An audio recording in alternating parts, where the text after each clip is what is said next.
online ang kanilang service. Pero bless po tayo sa lugar nito, sa San Carlos City, na talagang na-declare na COVID-free na kasi nalis lamang checkpoint. Amen? Hallelujah. Sino po masaya po dyan? Pero still, ang protocol ay protocol. Kahit saan tayo bumaroon, basta gawin natin ang dapat gawin. Always use face mask and face shield. Mag-disinfect, maghugas ng alcohol. Ano po? Okay. Dahil kung hindi naman tayo sumunod bilang isang Kristiyano, hindi natin alam na baka sa pamamagitan natin tayo pa ang nagkalat o naging masama pa ang pwedeng mangyari. Pero alam ko, hindi po tayo mababayaan ng Panginoon. Amen. Ang Diyos natin mabuti. Amen po ba yun? Okay. Hallelujah. So ngayong umaga, gusto ko pong pag-usapan natin ang patungkol sa pananampalatayang ipinaglalaban. Amen. Sino po dito? Yung ipinaglalaban mo, yung faith mo. Kahit may sitwasyon na hindi maganda, pero nandun pa rin ang pananampalatayang ipinaglalaban. Amen. Hallelujah. Alam ninyo, hindi pa rin po ako makapaniwala hanggang ngayon na yung nangyari sa amin last few weeks ago. Sa pagkamatay ng aming nanay ay until now, the pain is there. Pero nandoon yung comfort ni Lord. Na pagkamat si nanay, physically speaking, hindi na namin siya makita. Hanggang video na lang siya namin makikita. Hanggang litrato lang, ano po. Pero salamat po kay Lord, in spite na ganun yung aming naranasan bilang isang pamilya. Opo, hindi mali sa ating puso yung ganun na hindi ko ma-explain or hindi pa nagsisikin sa akin na ako na pala ay isang ulilang lubos, wala ng tatay at nanay. Pero dahil nandyan naman si nanay at nandyan naman ang lahat ng mga nanay, so yan po yung isang kagalakan ko sa Lord na walang man ang aming nawalan kami ng mantang tatay at nanay, pero salamat pa rin dahil sa paglilingkod sa Panginoon, napakaraming tatay, napakaraming nanay. Amen. Na nandiyan dyan kayo. Amen po ba? Okay. Isang nagpa-realize sa akin sa pagkawala ng aming tatay nung una, sobrang sakit. Unang-una, siyempre, sa sitwasyon na nilisan ng aming nanay. Sabi ko kung milyonaryo ako, hindi ganito ang nanay ko. Pero sabi nga naman ni Pastora Jake, kahit milyonaryo ka, kung hanggang doon na lang yung inilagay ng Lord, mas makakabuti pa kay nanay na bumalik na siya sa Panginoon kaysa yung makikita mong naghihirap. Totoo naman. Amen? Amen po ba yun? So, sa kabila po ng napagdaanan namin ang konting kalungkutan dahil sa pagkawala ng aming nanay, nandoon pa rin yung kaaliwan ng Panginoon. Amen po ba? Na yung pag-alis na aming nanay, yun naman talaga ang pagpasok niya sa palagiang bayan na pinangako ng Diyos sa kanya bilang isang pananampalataya. Amen po ba yun? Kaya ang challenge natin, kung sila wala nang puproblemahin, tayo pwede pang makaranas ng mga problema na hindi naman natin hinihiling. Hindi natin alam kung saan pa tayo pupulutin na hindi naman natin hinihiling. So ibig sabihin, sa sitwasyon po natin ito, mahalaga na yung nasimulang pananampalataya natin, dapat ipinaglalaban natin. Kapag sinabing pananampalatayang ipinaglalaban, ito yung pananampalatayang kahit anong sitwasyon meron, pero nagiging simple pa rin na napapagulungan ang Panginoon. Ito yung pananampalatayang kahit anong mayroon kang sitwasyon, pero nalulugod pa rin ang Panginoon. Sa kabila ng problema, pero hindi pa rin nawawaglit yung pag-ibig natin na paglingkuran ang Panginoon. Amen po ba? Sabi nga, bilang isang mananampalataya, mayroon yung instances o pagkakataon na kiniklim mo ikaw ay isang believer, kiniklim mo ikaw ay isang mananampalataya, pero yung feeling mo parang feeling hindi mananampalataya. Meron bang ganon? Kiniklim natin, sinasabi mo anak ka ng Diyos, pananalangin ka sa Diyos na Ama mo, pero feeling mo parang walang dating. Pero alam po ba ninyo, ito isang bagay na nakita ko. Dumating man yung puntong gano'n ang pakiramdam, pero kailangan ang pananampalataya niyan dapat ipaglaban. Amen. Kung kailan yung feeling mo parang tinatamad kang manalangin, yun ka dapat panahon manalangin. Yung panahon na hindi ka naman gano'n, Lunes hanggang Sabado, ang aga-aga mong gumising. Pero pagdating ng linggo, pero bakit? Kung kailan linggo, kung kailan may fellowship, doon naman sarap na sarap tayo sa pagtulog. Amen? So, ibig sabihin, hanggang kayang ipaglaban, gawan ng paraan, paluburin si Lord sa mga buhay natin. Amen?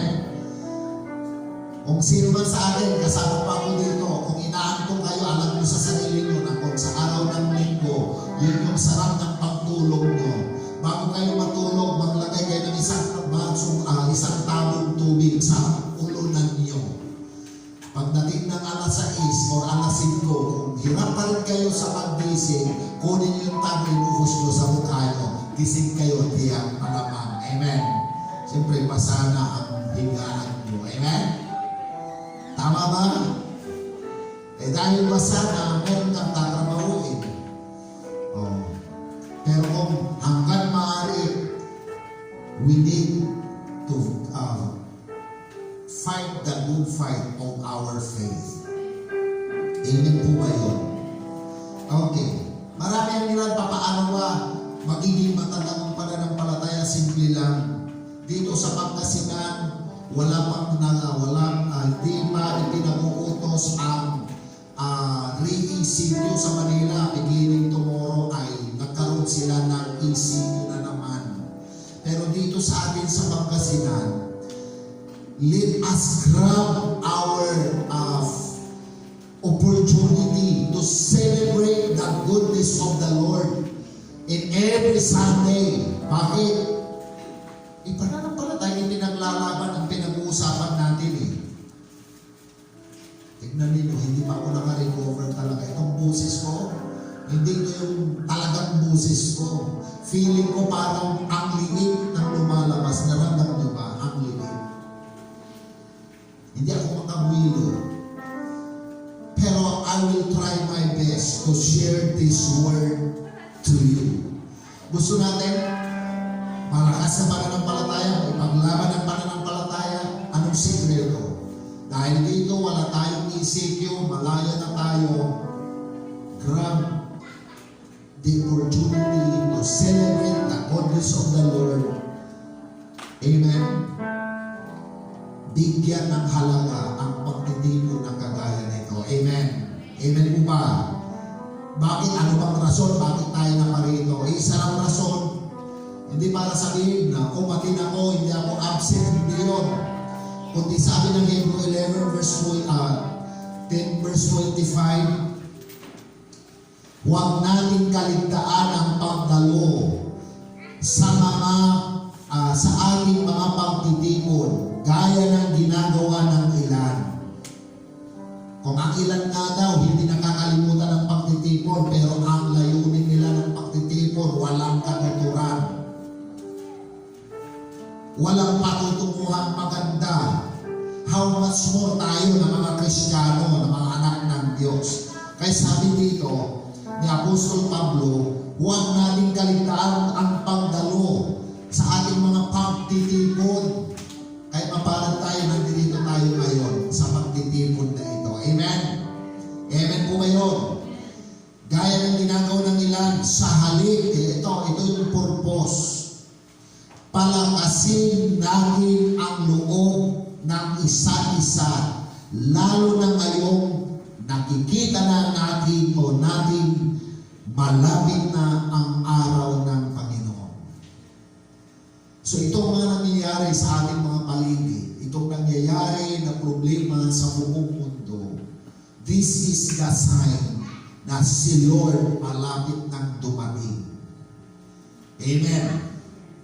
Ngayon, kung si Lord malapit ng dumating, ano pa ba ang ating gagawin? Kung dati naging tapat tayo, dapat ngayong panahon na ito, lagi tayo dapat maging tapat. Amen? Kaya nga ang purpose ng fellowship, fellowship.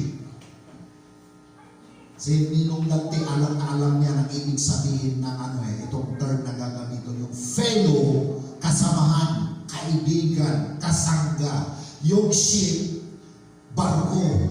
Di ba? Tama ba ako, kuya? Ship, barko, or malaking ship. Fellowship. Ngayon, nagkaroon ako dito ng revelation ni Lord. When we say fellowship, kasi ang word na ito, i-explain ko, parang kayo'y kumalawat sa karagatan, nakakita kayo ng marami ang kasamahang barko na sabay din kayong pumapalaot. Ayan, ang dami ninyo. Ang tawag doon, kahit hindi mo kakumpanya, fellowship.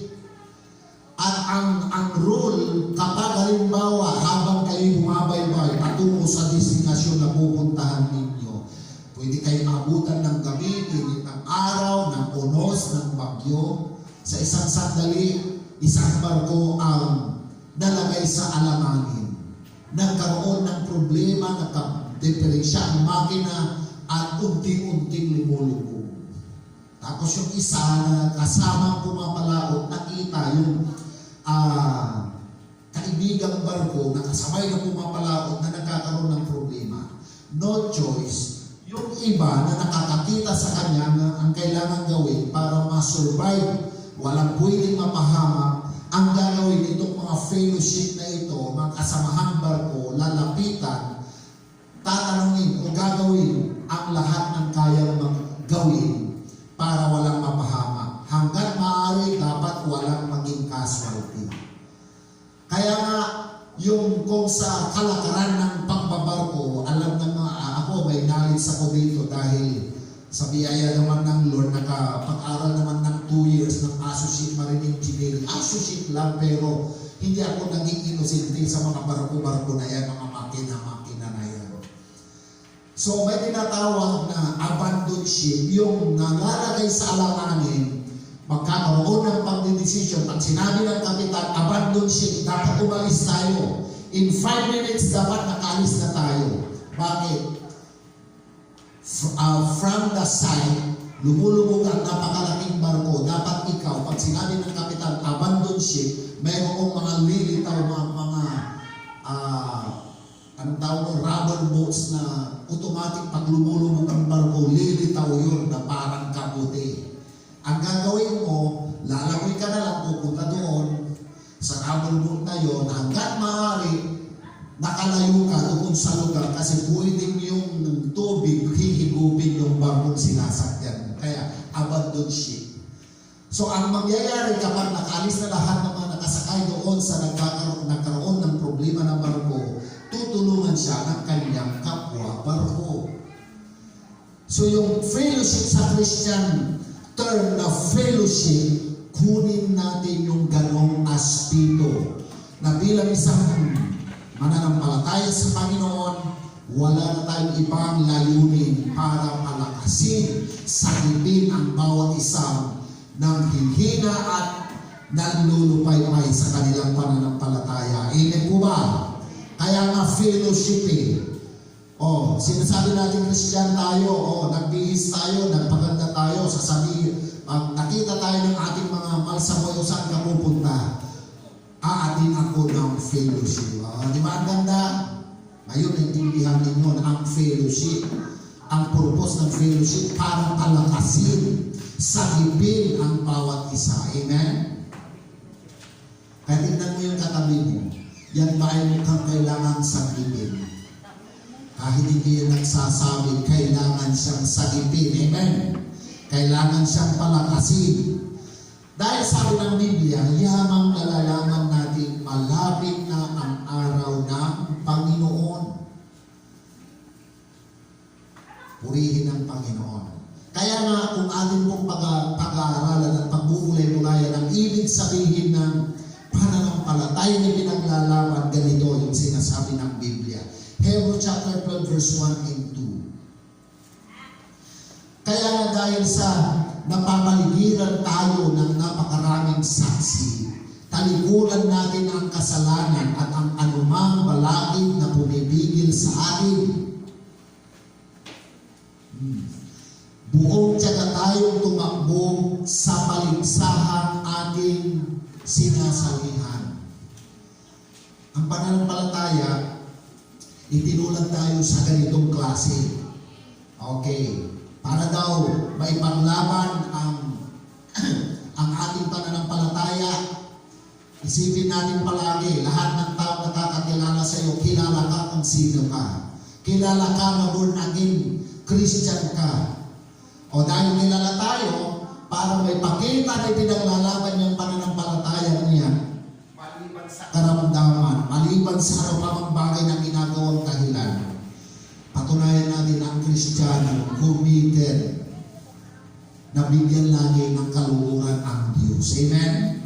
Amen po ba yun? Yun ang ibig sabihin ng pananampalatayang ipinaglalaban. Patunayan natin na kahit busy, may trabaho, may negosyo, yun yung dapat ipakita natin. Committed or may pagtitipan tayo na inuuna lagi si Lord sa araw ng linggo. Amen? Amen po ba yun? May mga ganon.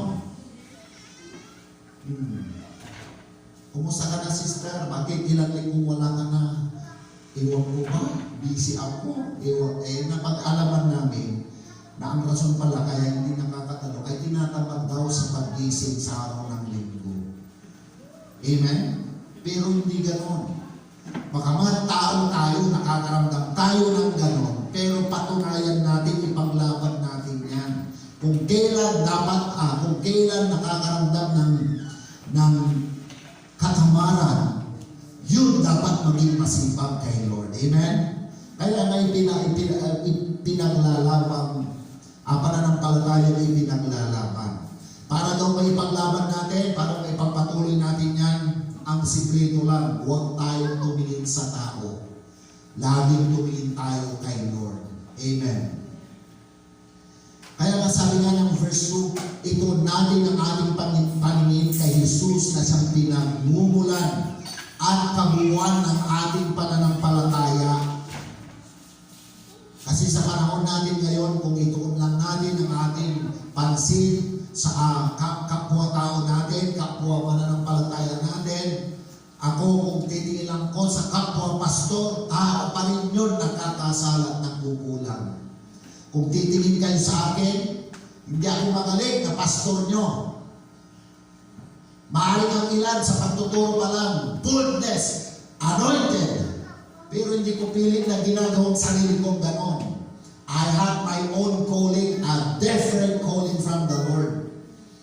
Kaya kung atin kong titignan ito, may mga ilan tumitingin lang sa galing. Ang galing, panglabas lang yan. Ito yung sekreto. Ano yung dapat natin tignan? Ito yung puso, laman ng puso. Amen? Patutuo ng buhay. Amen po ba yun? Amen? Ayon sa pag-aaral, may mga ilan, kapag na Kristiyano na hindi naman lahat, kapag mga foreigner, ang mga preacher, grabe, alag, gustong-gusto, pero hindi nila alam. Yung Filipino, yung American preacher na hindi naman nila lahat, gusto-gusto nila na kapag ibang lahi at nagtuturo, kapag Pilipino, boring. Pero hindi nila alam, may mga magagaling na preacher, pero ang talambuhay, ang kwento ng buhay, hindi maganda. Amen? Bakit? Ang galing, feeling anointed, feeling excellent pastor, pero pala ang talambuhay, divorce, kanyang asawa. 3 tatlo na ang dinivorce, tatlo na ang naging asawa. Anong patutuo ang meron nun? Amen? Kaya tayo dito, kahit sinong tumatayo, kahit sinong pastor, basta Word of God ang pinag-usapan, pulugin natin ang alam natin, doon tayo mapapalakas ng salita ng Diyos. Amen? Na kanilang itinuturo sa atin. Kaya ngayon tuon ang ating paningin kay Jesus na siyang pinagmumulan at kabuuan ng ating mga pananampalataya. Kaya nga, ganito po ang pagsusumikap ni Apostol Pablo na hikayatin ang maraming mananampalataya sa kanyang panahon. Si Apostol Pablo, nung siya nangangaral, matandang-matanda na siya. Kung titignan natin, si Paul ay isa sa mga naging apostol, lingkod ng Diyos na veterano sa paglilingkod. Pero anong pangaral niya sa mga taga-Pilipos? Maraming pwedeng makapagsabi sa kanya na ang galing mo naman.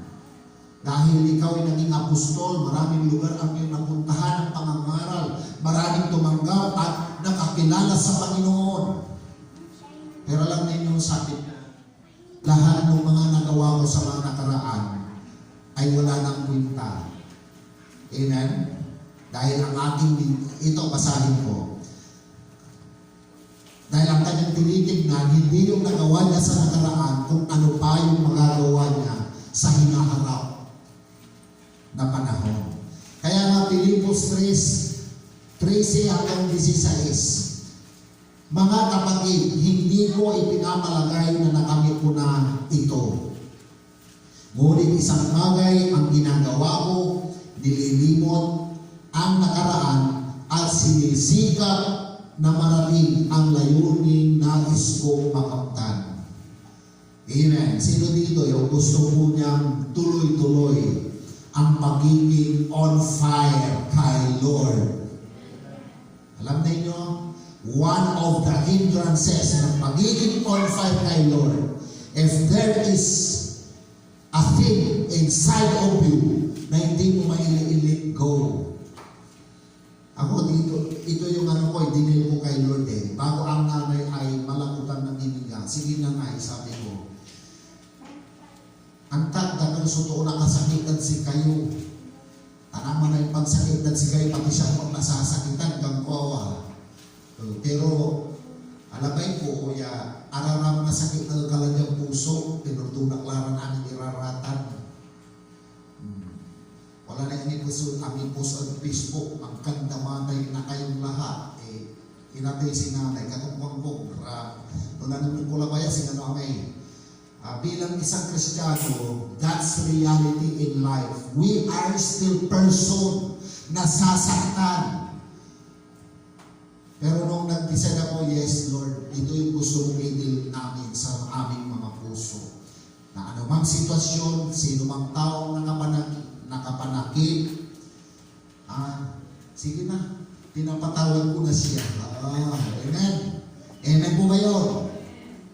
Para daw ang ating genuine faith, pananampalataya laging ay paglalaban, dapat mayroon tayong kalimutan. Amen. Amen? Anong dapat kailang kalimutan? Mga masasakit na sitwasyon, karanasan, mga taong nakapanakit sa iyo. Ito yung challenge dito eh. O nga naman, yung taong nakapanakit sa iyo, pagdaan ng ilang araw, ilang linggo, limot na niyang nasaktan ka na niya. Pero ikaw na nasaktan, hanggat nabubuhay ka, hindi mo makalimutan yon. Siya ang sarap ng tulog, pero tayo pag naalala, kumikirot, sumasakit, tuliro tayo, nai-stress tayo. Pero sabi ko nga, sinang lugi, kung siya, ang sarap ng buhay,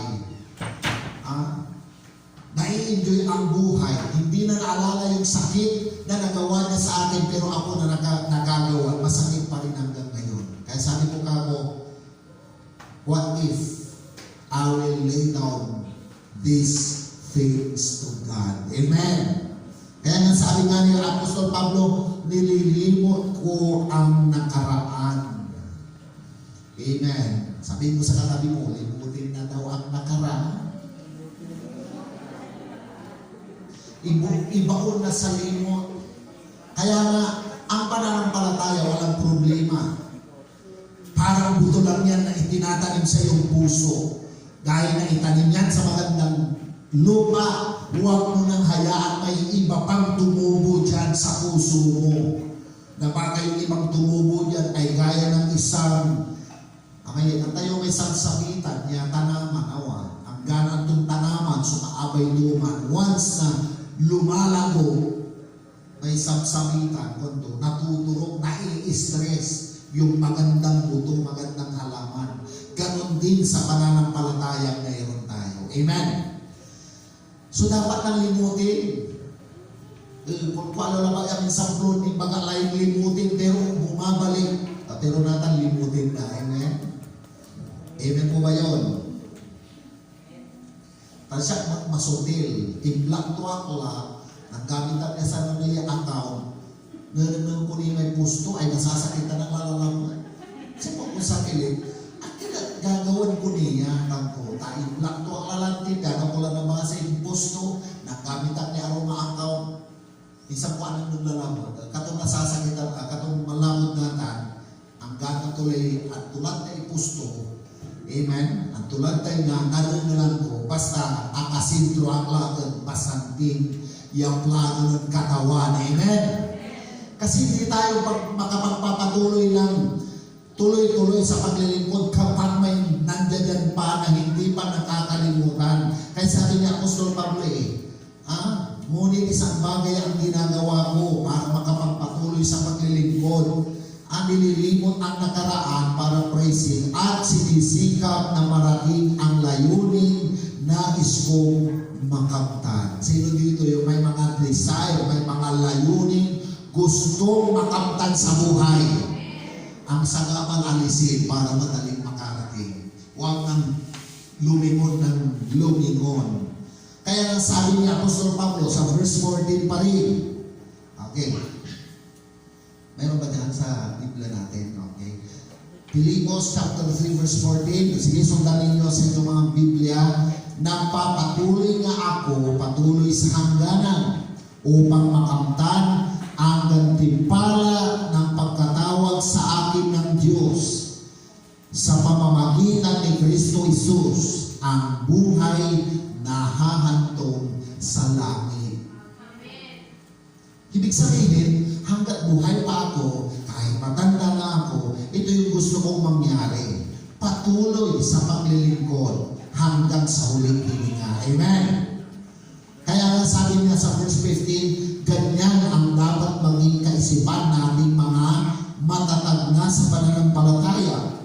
Kung hindi ganito ang inyong pag-iisip, ipinapaunawa iyan sa inyo ng Diyos.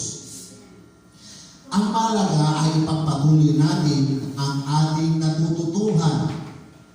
Amen. Kaya nga kung atin kong papansinin, si Pablo, siya yung isa sa napakaraming nagawa. Pero kung titignan yung kanyang talambuhay, siya naman ang pinakamasama sa lahat ng mga naging apostol. Kaya nasabi niya, nakapagturo siya sa Filipos chapter 1 verse 31, kung buhay man ako, mabubuhay ako para sa Diyos. Dumating man ang pagtanda mo at pagkawalan ng buhay na ito, at least, lingkod pa rin ako ng Panginoon na namatay. Sabi pa nga niya dito sapagkat para sa akin si Kristo ang aking buhay, kahit kamatayan ay pakinabang. So hindi naman na tayo nagdi-desire. Pero habang tayo nabubuhay, pag ginawa natin, itinaglaban ang pananampalatayang ito na natanggap natin sa Panginoon. Sabi dito, sa taong pinaglilingkuran ang Diyos, pakinabang pa rin maging ang kamatayan. Amen? Kung sakaling nangyari ang ganon. Pero kung tayo ay isa sa mga pinagpala ng Panginoon, na dumating siya sa pangalawang pagkakataon, na hindi na natin dadanasin ang kamatayan, at least, blessed pa rin tayo. Amen? Amen po ba yun?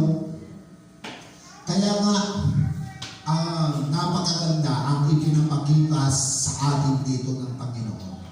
Habang may pagkakataon, malaya tayong maglingkod, malaya tayo sa ganitong pagtitipon, sikapin natin lahat na bigyan kaluguran ng Panginoon. Amen? Amen po ba yun? Oh. Ako, isa sa comfort sa akin ng Lord, parang hindi pa nagsisikin talaga. Kagaya kahapon, galing kami ng Taguban City, kapag nadaanan namin ang Villa Floor, doon ko lagi dinadala si nanay, dinadrive. Okay, sa Region 1 doon din. Pagpunta ko ng Agdaw, sariwa sa aking puso at isipan na pag nadadal kami sa Universal Hospital, doon na-confine ang nanay. Sakit-sakit manaya, pero manaya, si nanay halimbawa makapagsalita na nagyok lang iisipin ta ayaw kulaan ko mas pasanting dun sa kulaan nyo. Amen? Amen po ba yun? At ang salita ng Diyos din ang nagsabi na sino man daw ang nanampalatayang ipinaglaban ang kanyang pagkakakilala kay Lord, dumating man daw ang kamatayan sa tingin ng Diyos, yan ay sobrang halaga sa tingin ng Panginoon. Amen. Kaya nga Psalms 116 verse 15, precious in the sight of the Lord the death of His saints.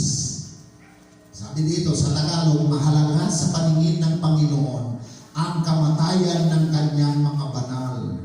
Pag tayo naglingkod ng tuloy-tuloy kay Lord, amen, ang tawag sa atin ay banal na anak ng Diyos. Amen?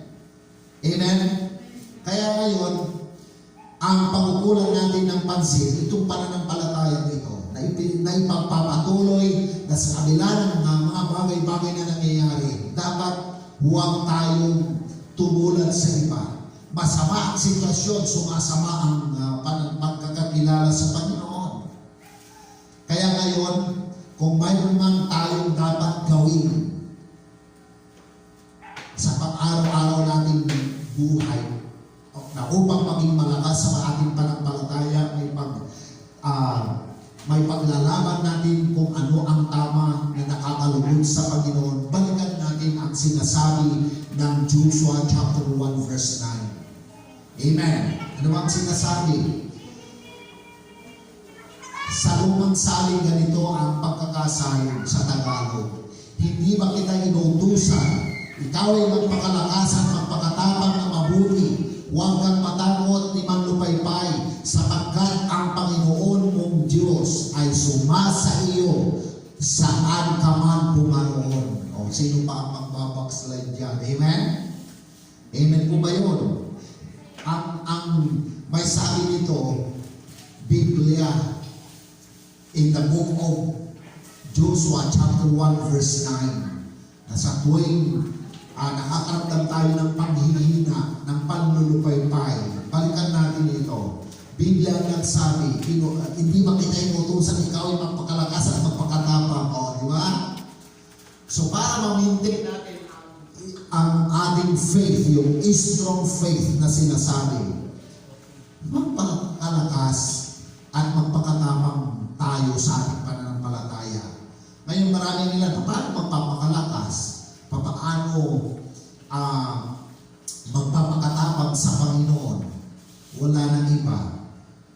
Huwag nating alisin sa buhay natin ang pagsamba sa Panginoon, ng pagpapasalamat sa Panginoon, ng pagbababad sa salita ng Panginoon. Amen.